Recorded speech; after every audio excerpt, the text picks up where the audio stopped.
கர்த்தருடைய பரிசுத்த நாமத்துக்கு ஸ்தோத்திரம். நம்ம இதுவரைக்கும் ஆதியாகமம் 1-7 வரை முடித்து விட்டோம். இப்போ 8ஆம் அதிகாரத்துக்குள்ளே கடந்து போகிறோம். ஸோ இந்த அதிகாரத்தில் நோவாவையும் அவரோடே இருந்த மிருகங்கள், பறவைகள் மற்றும் அவர் குடும்பத்தினர் இவர்கள் யாவரும் எப்பொழுது வெளியே வர வேண்டும் என்பதை எப்படி அவர் கண்டுபிடித்தார், அதுக்குள்ள என்ன ஆவிக்குரிய அர்த்தங்கள் இருக்குன்றதை நம்ம பார்க்க போகிறோம். தேவன் நோவாவையும் அவனுடனே பேழையில் இருந்த சகல காட்டு மிருகங்களையும் சகல நாட்டு மிருகங்களையும் நினைத்தருளினார். தேவன் பூமியின் மேல் காற்றை வீச பண்ணினார். அப்பொழுது ஜலம் அமர்ந்தது. ஸோ இதுக்கு முன்னாடி பார்த்திங்கன்னா அவங்க எல்லாரும் உள்ளே இருக்கும் பொழுது வெளியே தண்ணீர் அதிகமாக இருந்ததுனால அந்த பேழை மிதந்துக்கிட்டே தான் இருந்துச்சு. ஸோ அவங்களுக்கு எப்போ வெளியே போகணுன்னு சொல்லி கர்த்தர் சொல்லலை. அவங்க எப்போ உள்ளே போகணுன்னு மாத்திரம்தான் சொன்னார். ஸோ இவங்க எல்லோரும் உள்ளே இருக்காங்க. இப்போ தண்ணி எப்படி குறையும் அப்படின்னா கர்த்தர் ஒரு காற்றை வீச பண்ணுறாரு. ஸோ அந்த காற்று என்ன பண்ணுதுன்னா ஜலத்தை எல்லாத்தையும் கொஞ்சம் கொஞ்சமாக அமரச் செய்கிறது. ஆழத்தின் ஊற்று கண்களும் வானத்தின் மதகுகளும் அடைப்பட்டன. வானத்து மழையும் நின்று போயிற்று. ஸோ மழை நின்று போச்சு. அப்புறம் நம்ம ஏற்கனவே பார்த்த மாதிரி இந்த பூமிக்குள்ளே இருக்கிற ஊற்று கண்கள் ஆண்டவர் திறக்கிறார் இல்லைங்களா, அதை மூடுகிறார். பிறகு வானத்திலையும் மதகுகள், அதாவது இங்கிலீஷில் விண்டோஸ் என்று போடப்பட்டிருக்கு, அவைகளும் கர்த்தர் மூடி வைக்கிறார். இப்பொழுது இந்த தண்ணீருடைய வரவு நின்று விட்டது. அடுத்தது ஜலம் பூமியிலிருந்து நாளுக்கு நாள் வற்றி கொண்டே வந்தது. 150 நாளுக்கு பின்பு ஜலம் வடிந்தது.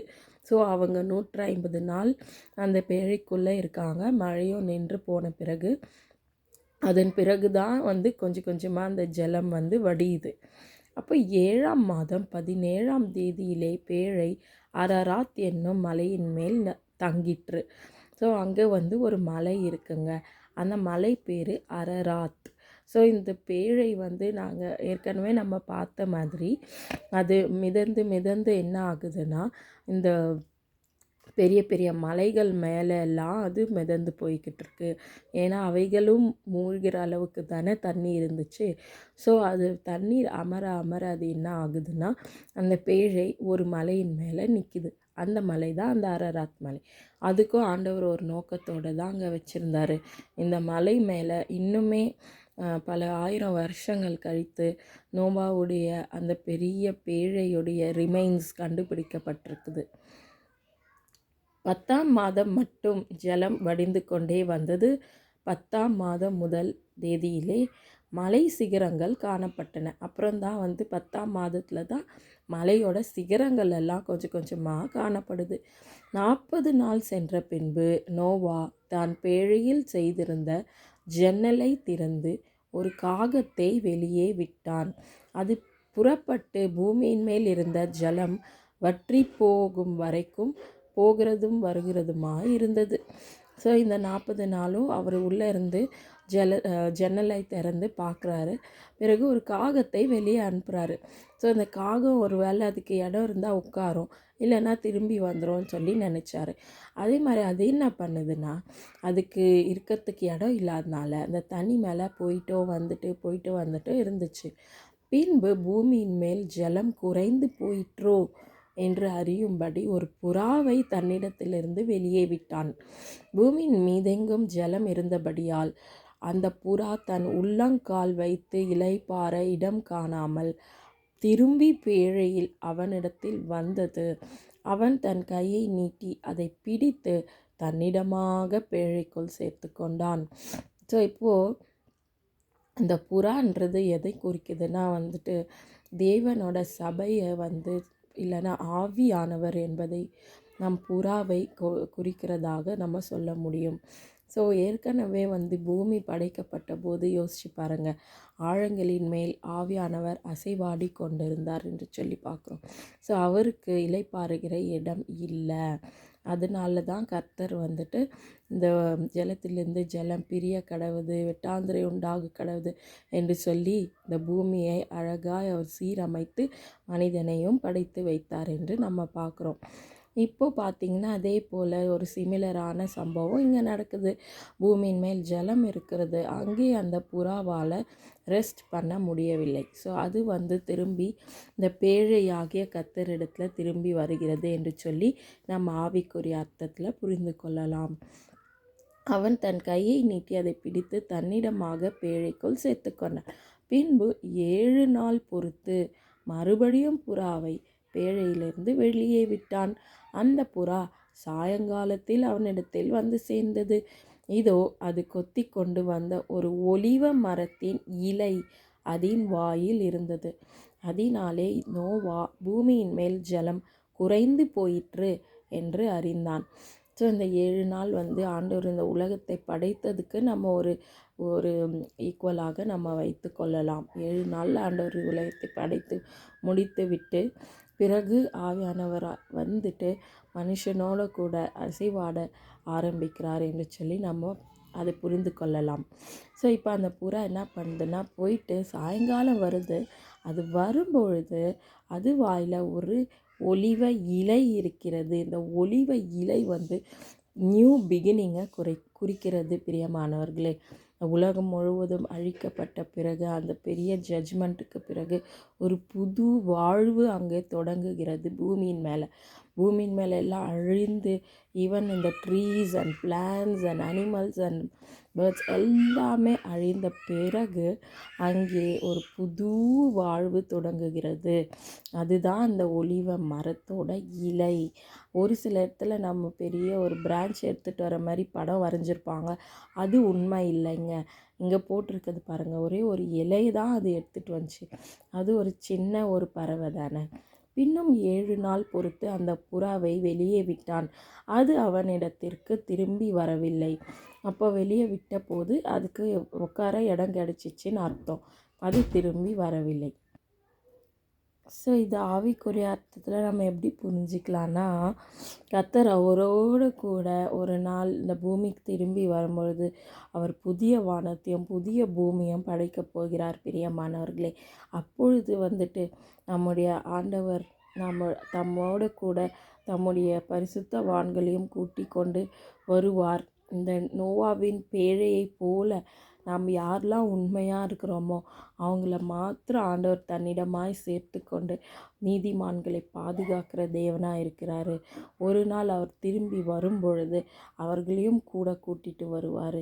புதிய வானத்தையும் புதிய எருசலேமே அவர் படைக்கும் பொழுது அங்கே நாம் நித்திய காலமாய் வாசம் செய்வோம். அப்பொழுது ஆவியானவர் நிரந்தரமாய் நம்மோடி கூட தங்கி தாபரித்து வாசம் செய்வார் என்று சொல்லி நம்ம இதிலிருந்து புரிந்து கொள்ளலாம். பின்பு 7 நாள் பொறுத்து புறாவை விட்டான். அது அவனிடத்தில் திரும்பி வரவில்லை. அவனுக்கு 601 வயதாகும் வருஷத்தில் முதல் மாதம் முதல் தேதியிலே பூமியின் மேல் இருந்த ஜலம் வற்றி போயிற்று. நோவா பேழையின் மேல் தட்டை எடுத்து பார்த்தான். பூமியின் மேல் ஜலம் இல்லாதிருந்தது. ஸோ அப்படி என்றால் 600 வயதாகும்போது நோவா உள்ளே போகிறார் இல்லைங்களா. இப்போ 601 வயதில் அவர் வெளியே வரார். அப்படி என்றால் கிட்டத்தட்ட 1 வருடம் அவர்கள் இந்த பேழைக்குள்ளே வாழ்ந்திருக்காங்க பாருங்களேன். அப்போது ஒரு சில அனிமல்ஸும் பேர்ட்ஸும் குழந்தைகளை பெற்றெடுத்திருக்கலாம் என்று தோன்றுகிறது. குட்டி போட்டிருக்கோம் அப்படின்னு நான் நினைக்கிறேன். அது இப்போ பழுகி பெருகியிருக்கோம். ஏன்னா ஒரு ஆண் ஒரு பெண் என்று சொல்லி தானே அவர் எடுத்தார். 2ஆம் மாதம் 27ஆம் தேதியிலே பூமி காய்ந்திருந்தது. அப்பொழுது தேவன் நோவாவை நோக்கி, நீயும் உன்னோடே கூட உன் மனைவியும் குமாரரும் குமாரின் மனைவியும் பேழையை விட்டு புறப்படுங்கள்.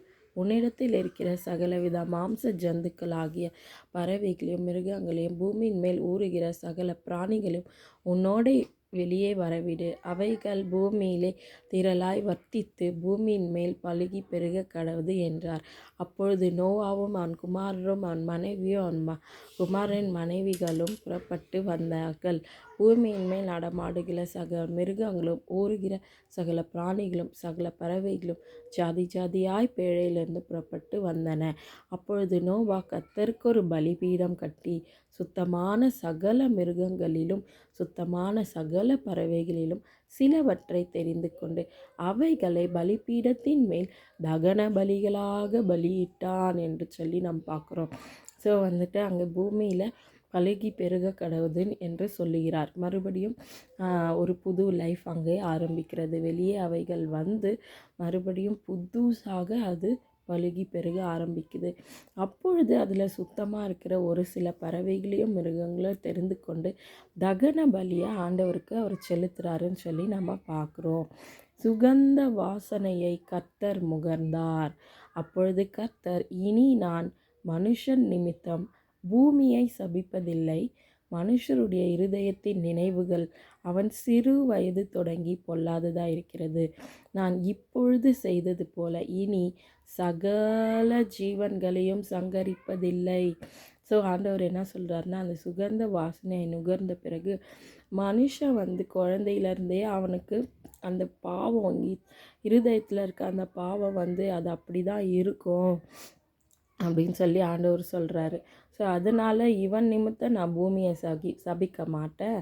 இப்போது செய்தது போல் எல்லா ஜீவன்களையும் ஒரேடியாக நான் அழிக்க மாட்டேன். ஒரேடியாக எல்லா ஜீவனையும் ஒரே நேரத்தில் நான் இந்த வெள்ளம் கொண்டு நான் அழிக்க மாட்டேன் அப்படின்னு சொல்லி தீர்மானம் பண்ணுகிறார், உடன்படிக்கை பண்ணுகிறார். பூமியில் உள்ள நாளளவும் விதைப்பும் அறுப்பும் சீதளமும் உஷ்ணமும் கோடைக்காலமும் மாரிக்காலமும் பகலும் இரவும் ஒழிவதில்லை என்று தம்முடைய உள்ளத்தில் சொன்னார். ஸோ ஆண்டவர் என்ன சொல்கிறாருன்னா பாருங்களேன், அதன் பிறகு தாங்க சீசன்ஸ் வந்துச்சு. இது வரைக்கும் ஒரே மாதிரி தான் பூமி அழகான சீரான ஒரு நல்ல சீதோஷ்ணம் இருந்திருக்குதுங்க. ஆனால் எப்போ இந்த மழையும் இதுவும் வந்துச்சோ, நோவாவுடைய அந்த காலத்தில் நடந்த அந்த 40 நாள் மழையும் இந்த காரியங்கள் நடந்த பிறகு தான் ஈக்கலாஜிக்கல் சேஞ்ச் ஏற்படுகிறது, என்விரான்மெண்டல் சேஞ்ச் ஏற்படுகிறது.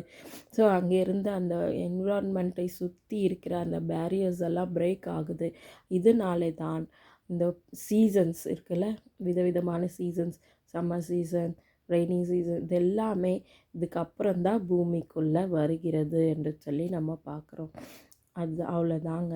ஸோ இந்த 8ஆம் அதிகாரத்தில் பல விஷயங்களை நாம் கற்றுக்கொண்டோம். தேவன் இந்த நோவாவின் பேழையை போல நம்மை காத்து கொள்ள வல்லவராக இருக்கார். யாரெல்லாம் நீதிமான்களாக இருக்காங்களோ, முந்தைய அதிகாரத்தில் சொன்னது போல், லூக்கா 17ஆம் அதிகாரத்தில் எழுதியிருக்கிறது போல், கடைசி நாட்களில் மறுபடியும் நோவாவின் நாட்கள் வரும் என்று சொன்னது போல் நம்ம இப்போ நோவாவின் நாட்களில் தான் இருக்கிறோம். ஸோ யாரெல்லாம் உண்மையாக நீதிமான்களாக இருக்காங்களோ அவங்கள கர்த்தர் தன்னிடமாய் சேர்த்து பேழைக்குள்ளே வச்சு பாதுகாப்பார். புதிய வானத்தையும் புதிய பூமியும் அவர் படைக்க போகிறாரு. அப்பொழுது அவரோடு கூட நாம் அனைவரும் சேர்ந்து நித்தியமாய் வாசம் செய்ய போகிறோம். அதற்கு எல்லாரும் ஆயத்தமாகலாம். தேவனுக்கே மகிமை. ஆமீன்.